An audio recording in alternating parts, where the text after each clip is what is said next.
Good morning, good afternoon, good evening. Happy 2026. Happy New Year. This is the first video of 2026, so let's go ahead and get into it. Today we are going to be talking about how to plan a cosplay. Seeing as I have eight or nine cosplays lined up for this year, I thought now would be a best time to share how I plan my cosplays.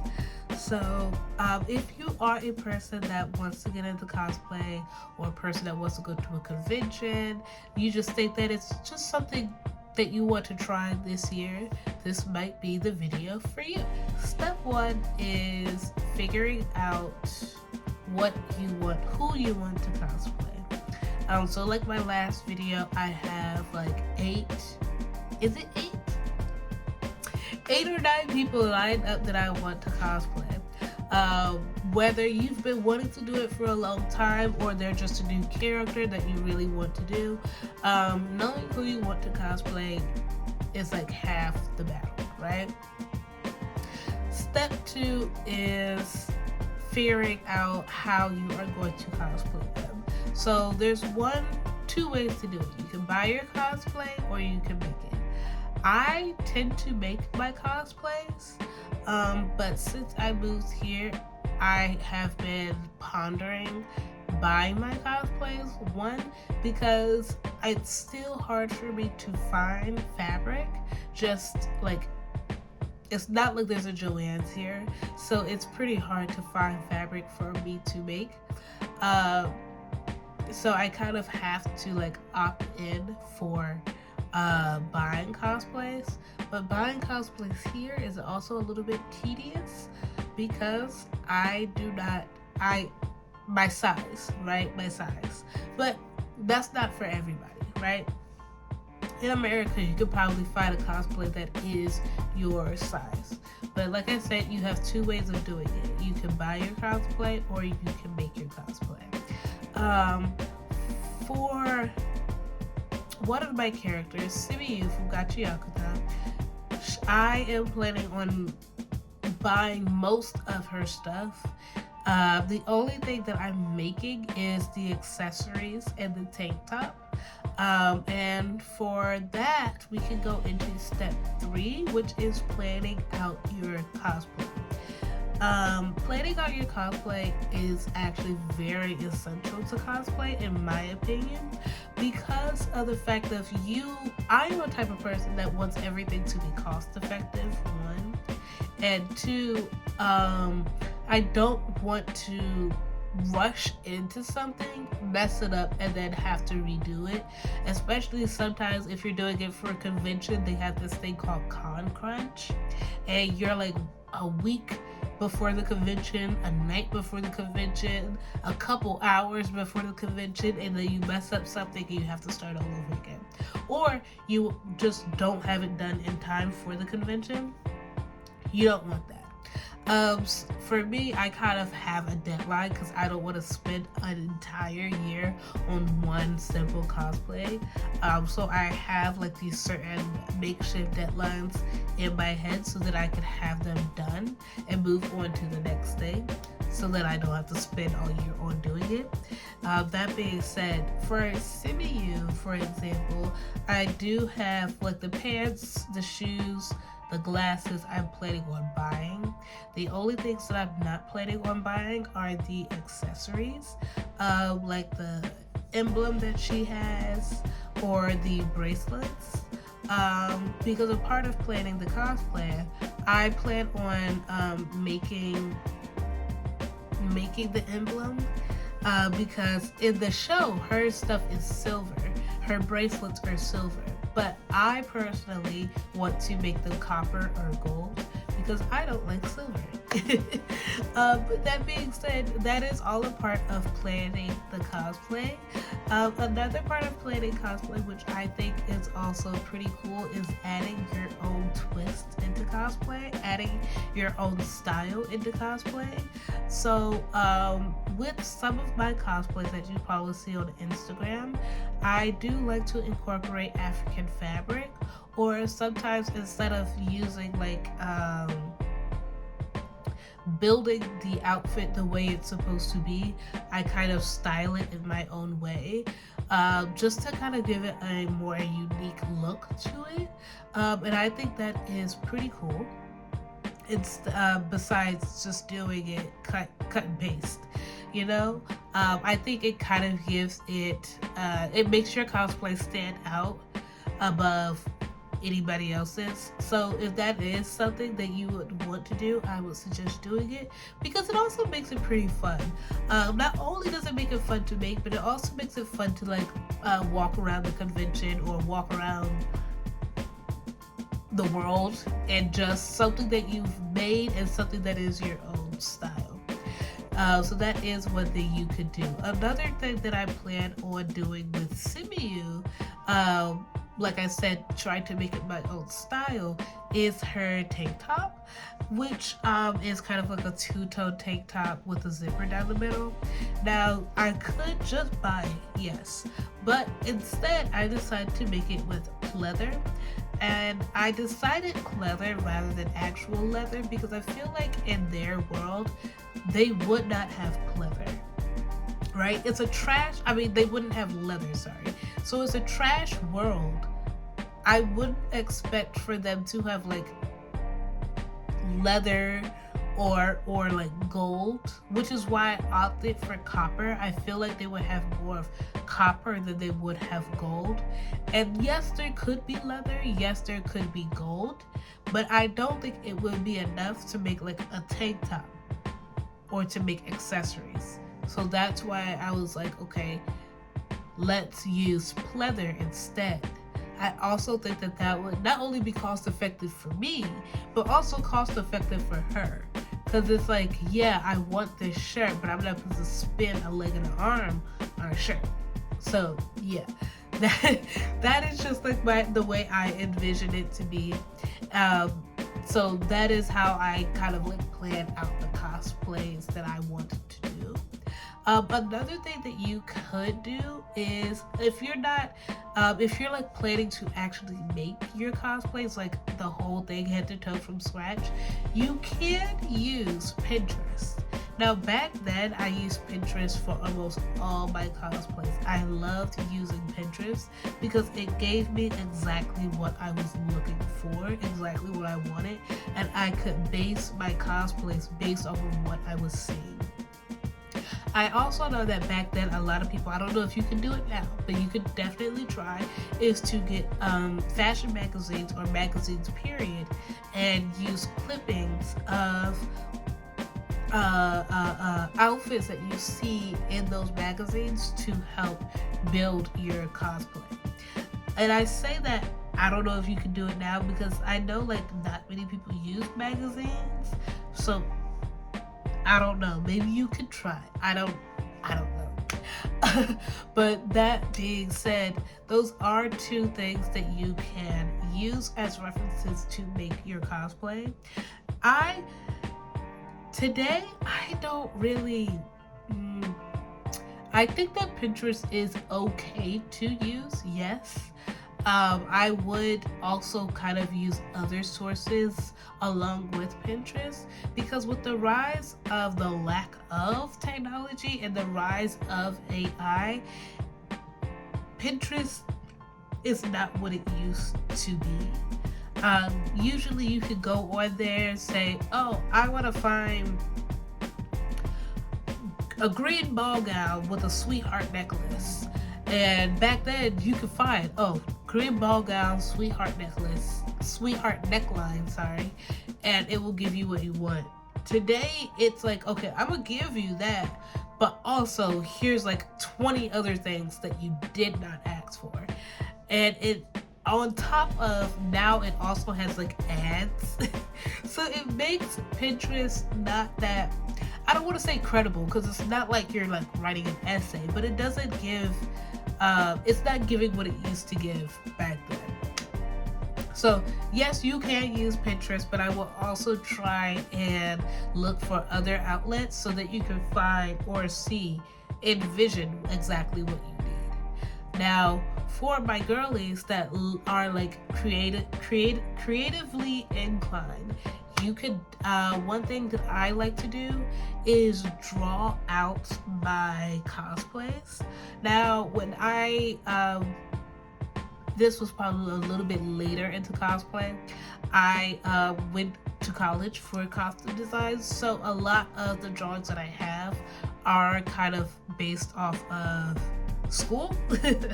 So I can't say that I draw for my cosplays, but it's mostly because of school.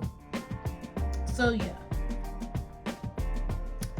So this is my college portfolio, which also has some of my cosplays in it.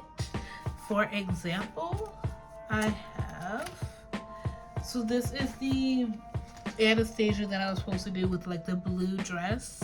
Now I did do it in black and white, but I was just playing around and I liked it so much, so I decided to cosplay it.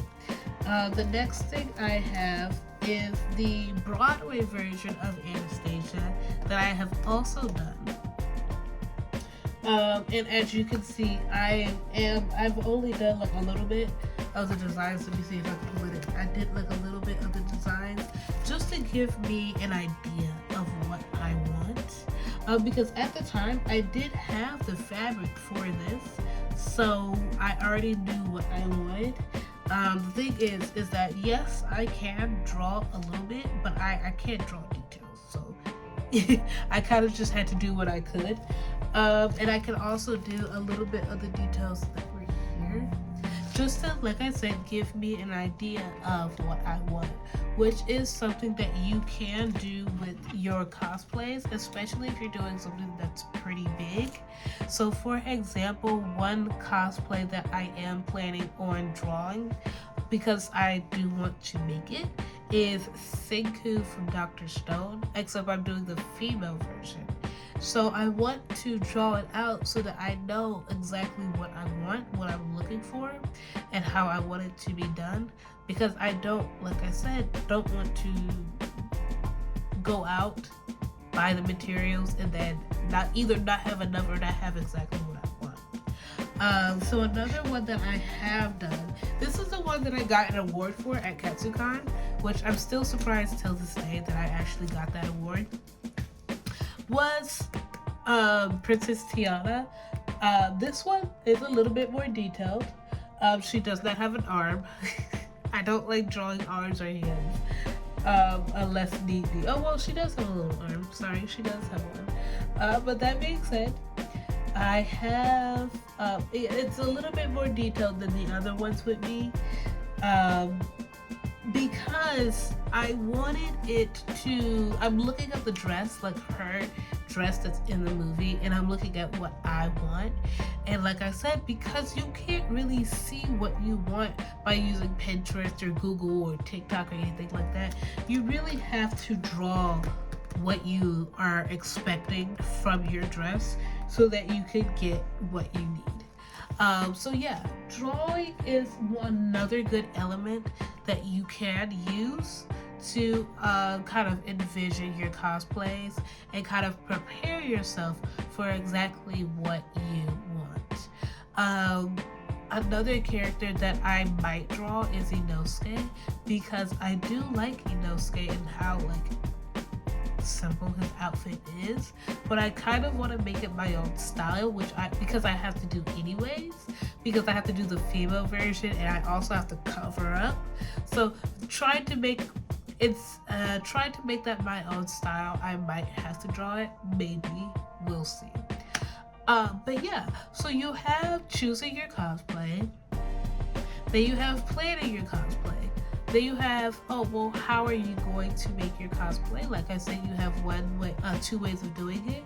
You can make it or you can buy it. So is there a next step necessarily? Not really. There's only honestly 3 steps you could do. But I think a lot of people, what they're hung up on is, I guess how it's going to be made, or does it have to be accurate, or will anybody get who I am? And really, when I first started cosplaying, which is I wish people would have told me this, is that it does not matter if somebody is going to interpret your cosplay as being who you are, because a lot of people, especially now, we see it all the time online, they're going to have some way of critiquing, oh well, it's not accurate because of this, or I didn't know who you were because of that, this, that, and the third. And from a person who has been cosplaying for a couple of years to a person who has probably never cosplayed, or only cosplayed a little, your accuracy does not matter.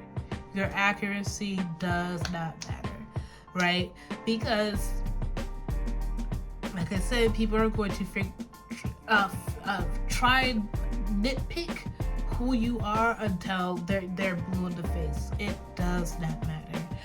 I would honestly say the only thing that really truly matters is, do you like it? Yeah? Is this how you see this character? Yeah? Is this how, if the character was real, do you think that this is what they would wear? Yeah. I think after a while, a couple years after I've gotten into cosplay, I've kind of realized that a lot of people who look for that cosplay accuracy, in my opinion, I don't think they like it. Right? They do it and it's fun, and they put it on and everybody's asking for pictures. Oh, you look so good, you look so nice, da, da, da, da. But I think they do it for other people, not for themselves. So yeah, it is cosplay accurate, anime accurate, this, that, and the third, but when you don't have your own sense of style, and when you're looking for somebody else's approval, it just doesn't make it fun. It really doesn't. And so from my perspective and from my opinion, accuracy doesn't matter. Accuracy will honestly never matter. It's all about what you want the character to look like, right? So for one example that I want to do with Inosuke is, let me see.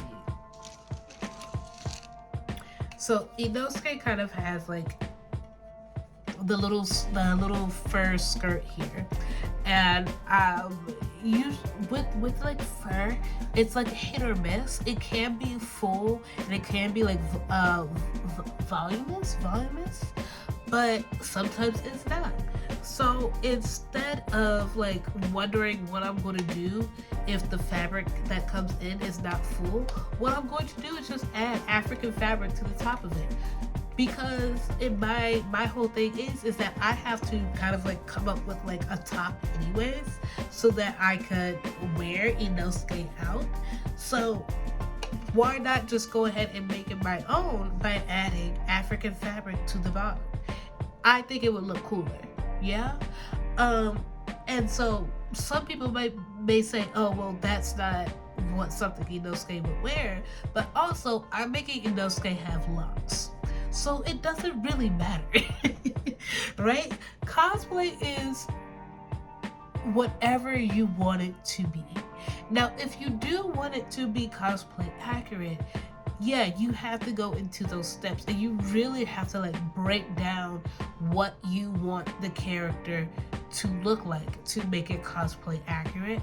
But when I started cosplaying and when I was trying to make it very accurate, I felt like I was doing rocket science, trying to make my cosplays look as accurate as possible, all the way down to the T.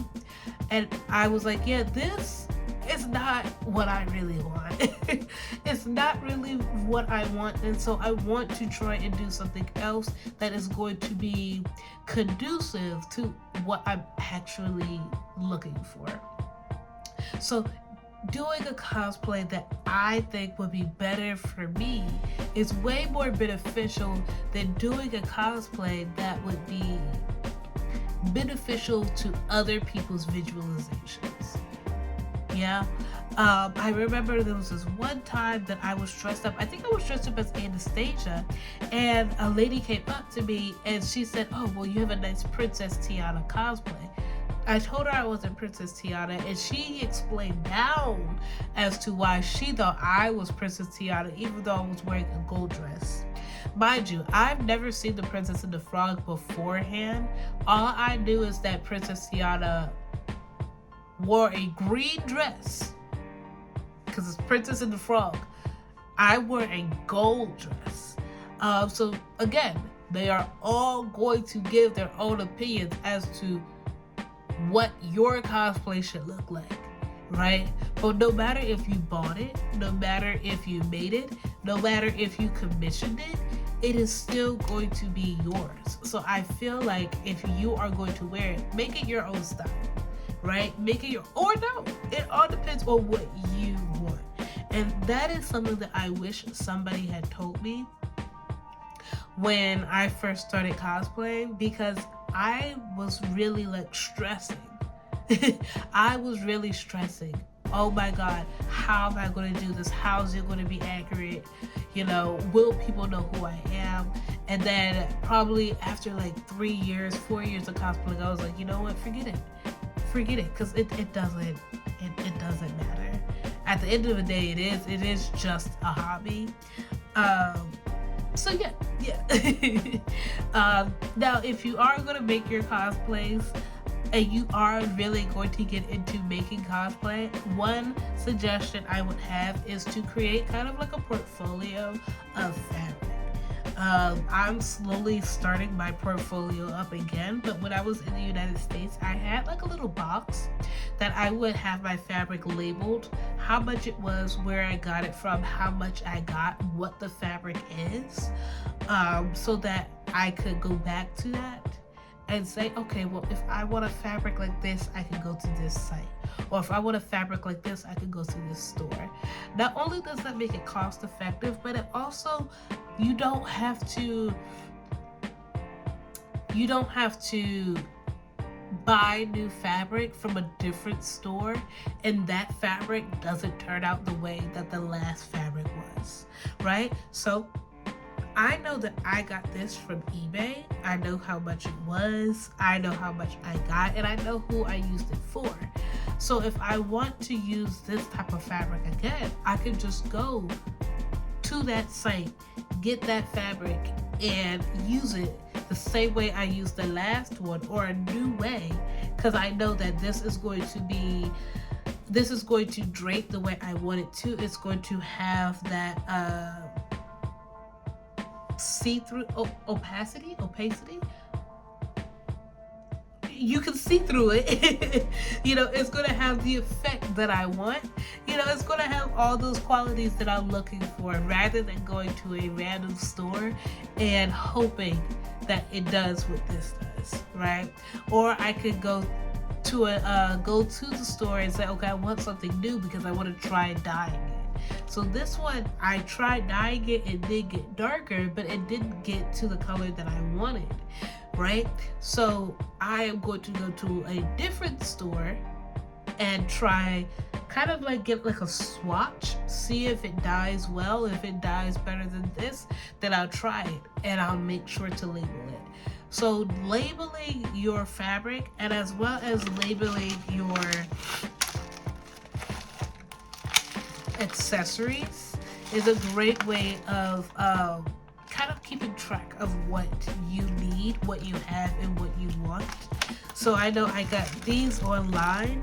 I like these, so I might go to the same manufacturer, the same store, but I might get like a different color, a different size, or a different shape, and I know that they'll have exactly what I want for the price that I want. There's that. So you have the fabric, you have your accessories, and then you also have your supplies. Now for me, I think supplies is very important because it is very scarce where I am. So you definitely want to make sure that you have, not only do you have a good amount of supplies, but you also want to know where you get your supplies from, how much your supplies was, and does it fit with what you have to do. Yeah, so I have needles of like all different sizes, yeah, but if they don't really work with leather, for example, I have to find one that works with leather. I will make sure I label it, I will make sure I know where I got it from and how much it was. Yeah, if I need needles or scissors that work with chiffon, I gotta go out and get that, label it, figure out where I got it from, this, that, and that third. So yeah, if you are going to get into making cosplays, just make sure that you are doing a lot of labeling. Yeah, this is a hobby that requires a lot. It is a hobby that requires a lot, but in the end, it does have a pretty good outcome. So I do suggest that if you are going to get into cosplay, definitely, pour your heart and soul into it. You might get something that you like. But if you are beginning, I would tread lightly. Now, I think I said that if you are going to do a cosplay, I would prefer buying it.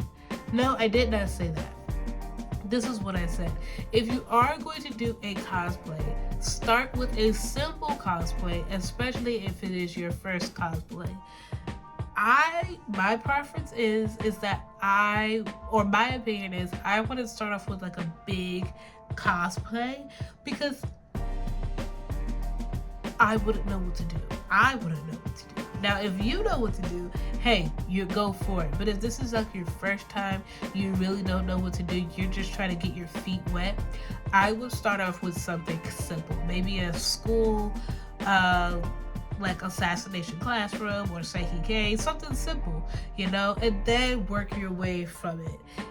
Or you could do Demon Slayer, work your way up to where you want to be, just so that you can have your feet wet, you know what to do. If you're going to a convention, okay, well, I don't want to do a cosplay like this again because it's too hot, it's too cold, I'm uncomfortable. Just working your way up so that you can know what to do and how your body will react when you're in cosplay.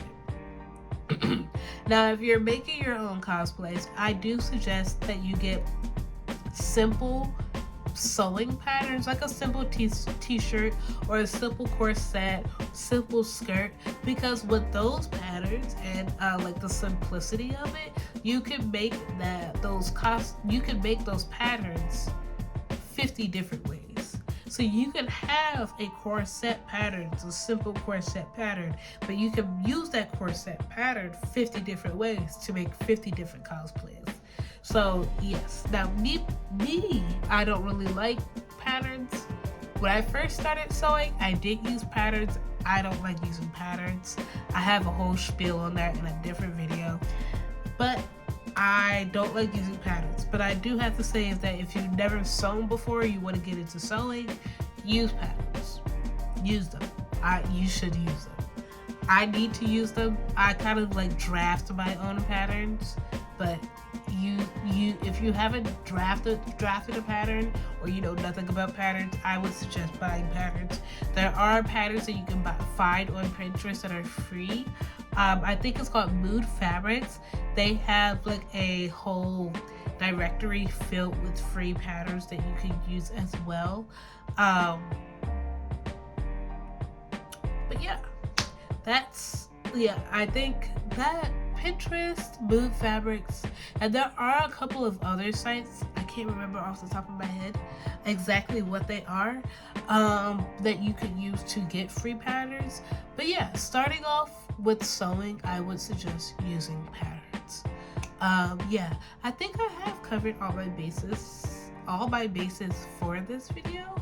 Unless I haven't, you can let me know, or if you have any questions, you can also let me know that as well. But yeah, this is the end of this video. My first video of 2026. I don't know what my second video will be for this month. I really don't know. I'm still trying to debate what it will be. I know I want it to be a talking video. I just don't know what it will be. So yeah, I will see you guys in the next video. Bye bye.